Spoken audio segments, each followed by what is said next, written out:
otros muchachos me aparecen muertos, que le mato la mamá y los primos y hasta el hijueputa ese marica cree que es porque es policía, que si yo tengo miedo a ese hijueputa, ¿o qué?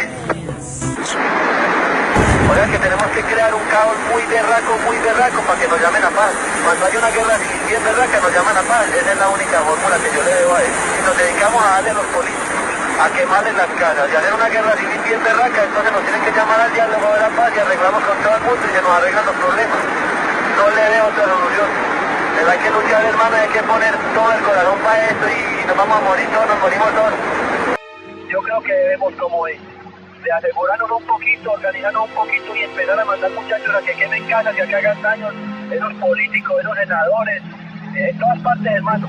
Al militar que nos atropelle, al policía que nos atropelle, a los jueces que nos molesten, a los periodistas. O sea que tenemos que crear un caos muy berraco para que nos llamen a paz. Cuando hay una guerra civil bien berraca nos llaman a paz. Esa es la única fórmula que yo le debo a él. Asesinado por 5 sicarios el juez Julio Manuel Castro Gil. Asesinado por sicarios en moto el magistrado Hernán. ¿Aló? ¿Cómo le va? Pablo Escobar. Le quiero pedir un favor muy grande en nombre del país. Sí. ¿Por qué no hacemos algo para que se entregue y le garanticen la vida y se pueda ver con su familia? Yo estoy disponible para eso, yo soy el que tiene mejor voluntad en este caso. Estoy dispuesto a estar en una cárcel intermedia, pero necesito hacer un estudio de esa cárcel porque es que yo no puedo permanecer en una cárcel urbana porque me colocan un carro bomba y vuelan una manzana.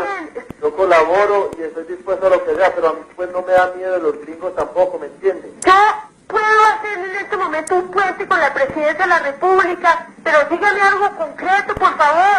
Transmítale al presidente que tengo la intención de regresar a una cárcel diferente a la de Envigado, pero que necesito saber cuáles son las condiciones de seguridad. Porque Pero, ¿cómo se las transmitimos, Pablo? Como consecuencia de la política de paz y fortalecimiento de la justicia del señor presidente y de su gabinete ministerial, deseo sumarle todos los años de cárcel que sean necesarios para contribuir a la paz de mi familia, a la paz de Colombia, al fortalecimiento del respeto por los derechos humanos, al fortalecimiento del poder civil y al fortalecimiento de la democracia de mi querida patria colombiana. Deseo también con mi sometimiento rendir un homenaje a todos los miembros de la Asamblea Nacional Constituyente por su gran contribución a la noble causa de la paz nacional. Deseo también rendir un homenaje a mis padres, a mi irreemplazable e inigualable esposa, a mi hijo pacifista de 14 años, a mi pequeña bailarina sin dientes de 7 años y a toda mi familia a quien tanto quiero. Pablo Escobar Gaviria, Envigado, Colombia, junio 19 de 1991. Bueno, la primera pregunta parece que es obvia, y es porque después de muchos meses de haber guardado tanto silencio, pues por fin ahora decidí hablar en primer lugar. Entonces es una pregunta como en dos sentidos. ¿Por qué tanto silencio durante tanto tiempo cuando todo el mundo ha hablado de usted, cuando todo el mundo muchas veces pone cosas en boca suya y se habla de todo lo que hace y usted no dice nada? Como muy callado. ¿Y ahora va a hablar? Bueno, ¿por qué? Bueno, yo siempre había decidido guardar silencio porque yo considero que si me pongo a dar explicaciones de todo lo que se me acusa y de todo lo que se dice de mí, sinceramente no tendría tiempo para dar todas esas explicaciones. Bueno, empecemos hablando por uno de los temas más recientes en los cuales se ha visto involucrado, y es en concreto el problema de las masacres. Es tal vez una de las últimas indicaciones en las cuales aparece su nombre. ¿Qué tiene usted para decir sobre esto? Eso es lo único que me hace enfrentarme de nuevo a los micrófonos para manifestarle al pueblo de Colombia que me conoce y que me apoya, que soy ajeno a todas esas acusaciones que son tejidas por ciertos intereses que se han formado contra mi persona, pero todas las personas en el departamento de Antioquia saben que yo no tengo intereses de ninguna naturaleza en las regiones donde se han sucedido esas masacres. O sea, no tengo intereses en Urabá, no tengo intereses económicos en Córdoba y tampoco tengo intereses económicos en Puerto Boyacá. Soy ajeno a esa situación. Soy inocente de esas acusaciones y repudio todo lo que se trate de masacres y asesinatos colectivos. ¿Pero de dónde considera entonces usted que vienen ese tipo de sindicaciones? Es decir, ¿tiene que haber algún origen, tiene que haber alguna razón para que termine su nombre involucrado en esto? Sí, como le digo, hay personas interesadas en hacerme daño y hay personas interesadas en enfrentarme con la izquierda. Hay personas que cuando les conviene decir que yo estoy vinculado con la izquierda, no tienen ningún límite en sus palabras para expresarlo así. También a veces me indican de estar aliado con la derecha, de manera que no hay ninguna consistencia en estas acusaciones. Unas veces soy de la izquierda y otras veces soy de la derecha, y unas veces actúo contra la izquierda y otras veces actúo contra la derecha. O sea que eso no tiene ningún sentido, no tiene ningún valor jurídico. ¿Y cuál es la realidad? Es decir, usted me toca un tema que yo venía pensando para más adelante. Se ha hablado de relaciones, incluso se acuñó un término ya que es de vieja data en el país, la narcoguerrilla. Pero por otro lado se dice también que hay apoyo a grupos paramilitares, etcétera, sectores de derecha. ¿O es que se está con el que más convenga, o cuál es la realidad frente a ese tipo de relaciones? No, la realidad es que yo soy una persona muy respetuosa de las ideas ajenas. O sea, yo respeto las ideas de los demás. Si yo veo que la gente de la izquierda tiene ideas que le convienen al país, yo no tengo ningún problema en apoyarlas y respaldarlas. Y si veo que la gente de la derecha también tiene ideas que le convienen al país, no tengo ningún problema en apoyarlas y respaldarlas. Pero de todas maneras yo no tengo por qué matricularme en ninguna corriente. Yo simplemente soy una persona que respeta las ideas de las demás personas. Esta es la entrevista inédita que nuestra directora Yolanda Ruiz le hizo a Pablo Escobar un día de agosto de 1988 y la oímos aquí en RCN, nuestra radio. En el siguiente segmento se le pregunta por los diálogos con la guerrilla y la extradición, temas que eran muy de ese momento. Bueno, ya que tocamos un poco el tema de la guerrilla y de todo esto, hay un tema muy de moda en el país y es todo lo que tiene que ver con el diálogo. Se ha propuesto diálogo con la guerrilla, de hecho se han realizado ya algunos avances y dentro de todas estas reuniones alguien propuso que ustedes también debían entrar en ese diálogo, porque son parte del conflicto social y político y de orden público que se vive en el país. ¿Cuál es la posición que tienen en este momento, o que tiene usted personalmente, como sea, frente al diálogo, frente a la negociación? La última vez, no sé si estoy equivocada, pero la última vez que se habló de diálogo fue la reunión de Panamá, con el expresidente López y con el procurador. De allí a esa época, hasta ahora, ¿qué ha pasado? Sí, nosotros siempre hemos estado dispuestos a dialogar. Históricamente lo hemos demostrado desde el año de 1984, cuando se le propuso al gobierno nacional un diálogo que habría evitado sinceramente mucho derramamiento de sangre en el país. Es decir, todos estos conflictos de la extradición se habrían podido evitar si hubiera habido un diálogo que se propuso desde hace 4 años. Nosotros siempre hemos estado dispuestos a dialogar y yo considero personalmente que la falta de diálogo es la causa principal de la violencia en el país. Bueno, ¿y diálogo en qué condiciones? ¿Qué es la divergencia? Parece que todo el mundo está de acuerdo en que hay que dialogar, en que hay que negociar. ¿Pero en qué condiciones? Es decir, un diálogo implica que cada quien cede una parte de lo que tiene. Sí, por eso se llama diálogo, precisamente. El diálogo no puede tener condiciones, el diálogo debe ser amplio e ilimitado. ¿Qué están proponiendo ustedes? Esa vez que hablaban en Panamá habían ofrecido de pronto ofrecer algún dinero, en fin, la repatriación de capitales, etcétera, etcétera. ¿Tienen alguna propuesta en concreto que hacer ahora? No, nosotros nunca hemos ofrecido dinero. El problema nuestro es un problema de dignidad. A nuestras familias las han atropellado, ha habido represión, allanamientos, saqueos a nuestros hogares. El problema nuestro no es un problema de dinero, es un problema de dignidad. Pero la actividad que ustedes hacen es ilícita, de todas maneras. Bueno, yo personalmente no sé por qué dice usted actividades ilícitas. Pues a veces a mí se me acusa de narcotráfico, pues es una actividad que por el momento, históricamente, digámoslo así, se ha declarado ilegal. Es ilegal por el momento, pero a la larga y al futuro ya se va a demostrar que tiende hacia la legalización. ¿Están de acuerdo ustedes con eso? Que es otro tema de discusión ahora, por ejemplo, en los Estados Unidos y aquí mismo en el país. Ya hay algunos sectores que plantean que dentro de esa negociación, ese diálogo, se contemple la posibilidad de legalizar el consumo y el tráfico de narcóticos sin ningún problema. Sí, yo pienso que el problema de la legalización o el problema de la represión en la lucha contra el narcotráfico no es tan importante. Yo considero que es mucho más importante el problema de la educación y de la disciplina. Este es un problema más de educación y de disciplina que de legalización o de represión, porque yo digo disciplina porque pues todo lo que se hace en exceso es perjudicial para la salud, inclusive el mismo ejercicio físico puede ser dañino para la salud cuando se hace en exceso. De todo esto que usted me habla, cuando me dice respecto a la educación y todo esto, me da la impresión, no sé si es así, que hay una preocupación por el consumo de las drogas, porque la gente la consuma o algo así, ¿es cierto? Sí, claro que existe una preocupación por el consumo de las drogas, pero cuando el consumo se hace en exceso y se hace sin ningún tipo de educación, o sea, las drogas necesitan una clasificación, porque no producen los mismos efectos en una persona el whisky que la cerveza o el vino. Lo mismo sucede con las drogas, el problema es de educación y de clasificación de las drogas. Eso implicaría reconocerlas. O sea, reconocerles como una realidad que están ahí y entonces educar a la gente en ese sentido. Sí, es que es una realidad que están ahí, hay que reconocer que están ahí.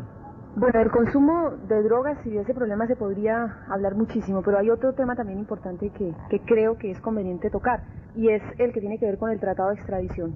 Ya desde hace varios meses está un poquito congelada esta discusión que en otro tiempo fue primera plana de todos los periódicos. Pero ¿cuál es la posición suya, ahora de ustedes, en torno al tratado de extradición en este momento?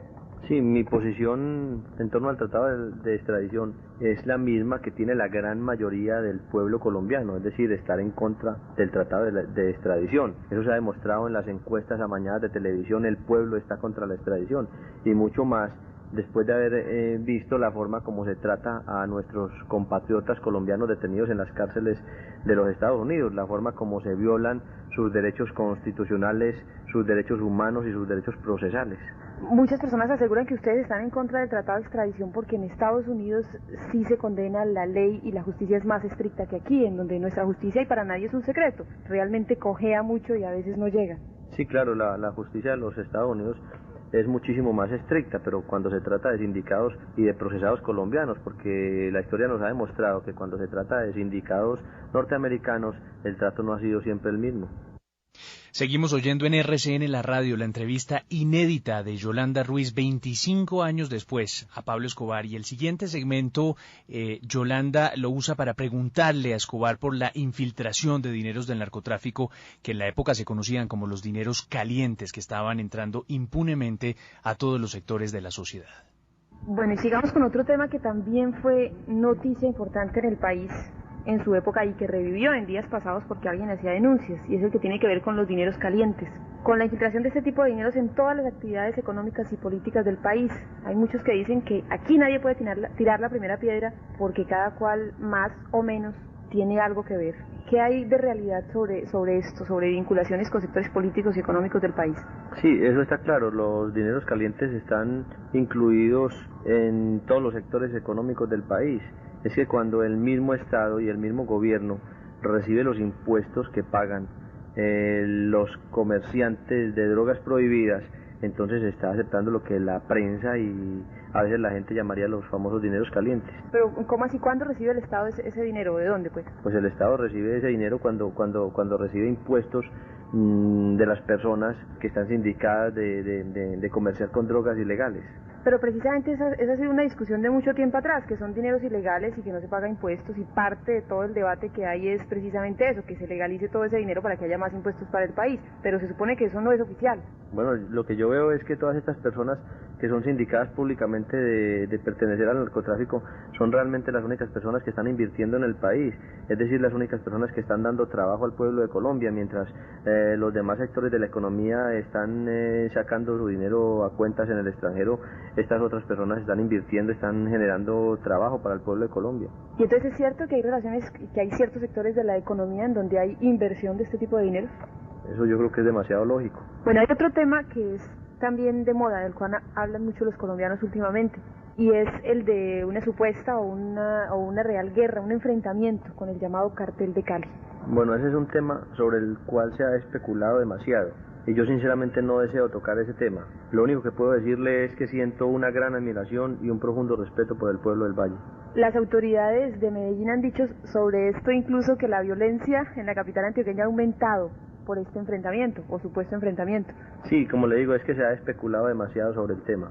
Bueno, hablemos ahora de otras cosas que tienen que ver un poco ya con su vida personal, aunque no es personal porque casi todas han trascendido ya a conocimiento público. Por ejemplo, una de ellas en cuanto a los dineros que tiene usted o se dice que tienen. Hace poco apareció en una revista norteamericana en la lista de los hombres más ricos del mundo. ¿Es cierto esto? Es decir, ¿hay tanto dinero como afirma esta revista? Bueno, se sabe que una persona no vale por lo que tiene, sino por lo que es. Lo que sucede es que mis enemigos dicen que yo tengo mucho dinero porque ellos quieren demeritar la obra que yo he hecho por el pueblo. Ellos quieren demeritar todas mis obras, pero lo que ellos no dicen es que yo he salpicado de barro mis zapatos en los barrios populares, porque yo he construido con mis propias manos y he ayudado a construir escuelas, centros de salud y canchas deportivas.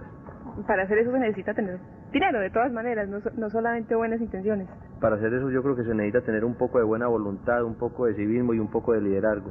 La revista Semana, a propósito de este tema, sacaban esta semana unas notas sobre lo que ellos llamaban el perfil del comerciante de drogas, y aseguraba que cuando hacía obras de beneficio social, cuando hacía cosas en beneficio de la gente, en realidad estaba buscando algún beneficio propio también. Bueno, yo pienso que una persona no puede generalizar, o sea, no se debe generalizar y no se puede decir que todas las personas de un mismo gremio piensan de la misma manera. En los gremios existen personas distintas y cada persona piensa de una manera diferente a las demás. Bueno, volviendo al tema de la revista, se puede tener mucho o poco dinero o lo que sea, pero de todas maneras eso no hace la tranquilidad ni la vida calmada de la gente. Se lleva mucho tiempo viviendo clandestino prácticamente, sin posibilidades de estar tranquilo en la vida pública. ¿Cómo es vivir en esas condiciones? ¿Usted añora volver, por ejemplo, al Parlamento, al Congreso, poder hacer otras cosas que ahora no hace, que hace mucho tiempo no hace? Mire, yo tengo 38 años de edad, 28 años fui pobre y me transporté en buses. De esos últimos 10 años que restan, 5 años he estado en la clandestinidad y los otros 5 años los dediqué todos los fines de semana al servicio del pueblo. Yo he sido un hombre que me considero feliz, siempre he estado contento, siempre he estado optimista, siempre he tenido fe en la vida, porque yo pienso que los momentos difíciles siempre aportan la experiencia y es lo más grande que pueda tener una persona en la vida. Un saludo muy especial para todos los deportistas. En Antioquia todos conocen las inversiones en el campo de la industria, en el campo de la ganadería y en el campo de la construcción. ¿Pero usted puede asegurar que su dinero nunca ha tenido vinculación con el narcotráfico? Siempre he asegurado que mi dinero no tiene vínculos con el narcotráfico. La ideología principal de nuestro movimiento es civismo, nacionalismo, programas sociales, ecológicos y deportivos. ¿Usted cree el Robin Hood antioqueño? De ninguna manera, pero de todas maneras es un calificativo que resulta bastante interesante porque quienes conocen la historia de Robin Hood saben perfectamente que luchó y que salió en la defensa de las clases populares. Para la opinión pública, que el señor ministro de Justicia tiene un plazo de 24 horas para que presente las pruebas concretas de la sindicación que me hizo en el día de ayer en la Cámara de Representantes. Yo no busco, y mi anhelo no es que haya un enfrentamiento entre el pueblo colombiano. Yo busco la paz y siempre he predicado la paz y he anhelado la paz. Es que el ministro de Justicia le ha mentido al país aproximadamente 6 veces. Primero, le mintió al país cuando dijo que no conocía al señor Evaristo Porras. Segundo, le mintió al país cuando dijo que no había recibido cheques personales del señor Evaristo Porras. Tercero, le mintió al país cuando dijo que Pablo Escobar había sido el fundador del MAS. Cuarto, le mintió al país cuando dijo que Pablo Escobar tenía antecedentes penales en el gobierno de los Estados Unidos. También le mintió al país cuando le dijo, cuando sacó la carta del señor Bahamón, donde es una carta ingenua, es una carta débil en argumentos, un cheque girado por $1 millón y uno no tiene conocimiento que se gira a nombre de uno, es un argumento ingenuo y un argumento débil. Y por último, el señor ministro de Justicia le mintió al país cuando le dijo que no iba a renunciar. Vamos a ver qué pasa en estos próximos días. Esa empresa periodística que distorsiona la noticia, que le inyecta ese veneno morboso y dañino y que ataca a las personas. En realidad no quería ser duro en mis expresiones con el periódico El Espectador, pero ustedes han visto los ataques y las calumnias que ha estado lanzando últimamente contra nuestros programas.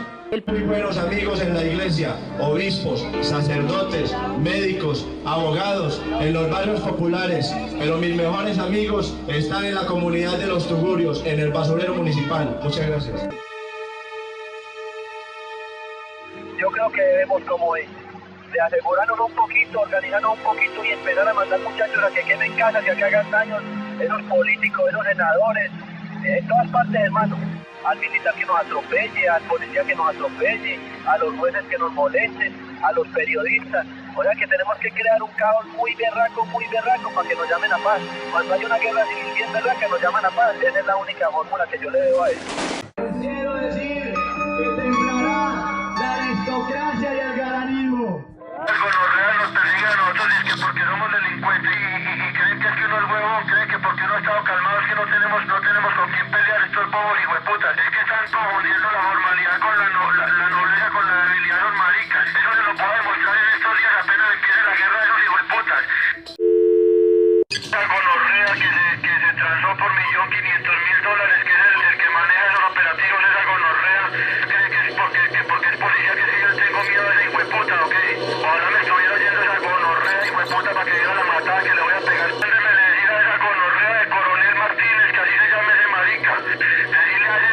que no se la perdono nunca en la puta vida y que le pongo bombas en las caras de la familia que lo acabo a esa gonorrea.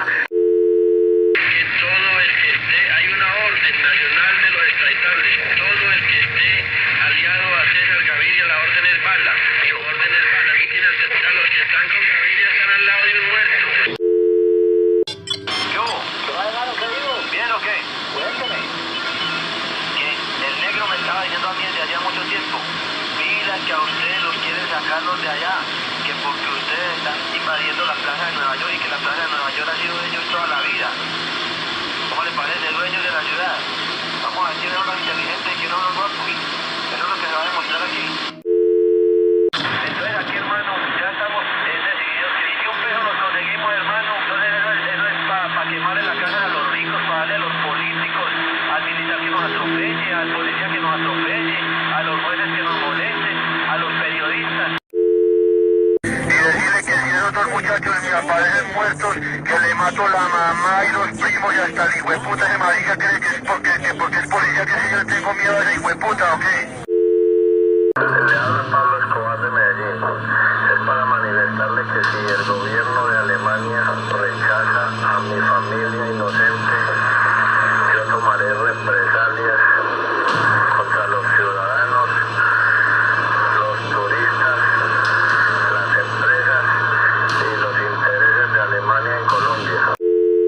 Que a mí nunca en la gran puta vida me van a coger y que yo desde la selva los mando a matar a todos, que a la larga los que van a perder van a ser ellos. Me sacan de aquí que me van a matar, entonces yo prefiero morir peleando que morir pues encerrado en condiciones indignas.